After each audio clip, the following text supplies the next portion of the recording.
ఓయ్ కాస్త నా ముచ్చట కూడా వినొచ్చు కదా. దీన్ని చూసి ముఖ్యంగా భయపడబాకండే. దీన్ని నా భాషలో టమాటా రసం అంటారు. పెళ్ళికి ముందు నాకు టమాటా రసం పెట్టడం అస్సలు చేత కాదు, కానీ పెళ్ళైన తర్వాత నేర్చేసుకుని అందరి మీద ప్రయోగాలు చేసేసాను అనమాట. ఒకసారి మా అక్క మా ఫ్రెండ్స్ని తీసుకుని ఇంటికి వచ్చింది. వాళ్ళ ముందే రసం పెట్టా, కర్రీ రైస్ అన్నీ అయిపోయినాయి. వాళ్ళ ముందు రసం పెడుతున్నాను అనమాట. అయితే అది చూసి వాళ్ళు చాలా భయపడ్డారు. ఎందుకంటే రసం బాగా కుదిరిందా లేదా చూడటం కోసం నేనైతే రుచి చూశాను.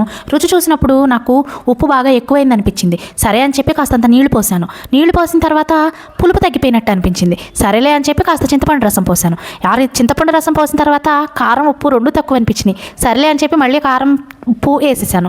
సరే అని చెప్పి అలా రుచి చూస్తూ రిపీటెడ్గా అవి ఇవి అన్నీ వేసేసాను. ఇక అలా వంట చేయడం చూస్తా కూర్చున్నారు కదా వాళ్ళు. ఇంకా అందుకని భయం వేసి భోజనంలో అసలు రసం వేసుకోవటమే మానేశారు. కానీ ఇప్పుడు అలా లేదులే, చేసి ఎక్స్పర్ట్ అయిపోయా. చాలా బాగా కుదురుతుంది, చాలా టేస్టీగా ఉంటుంది.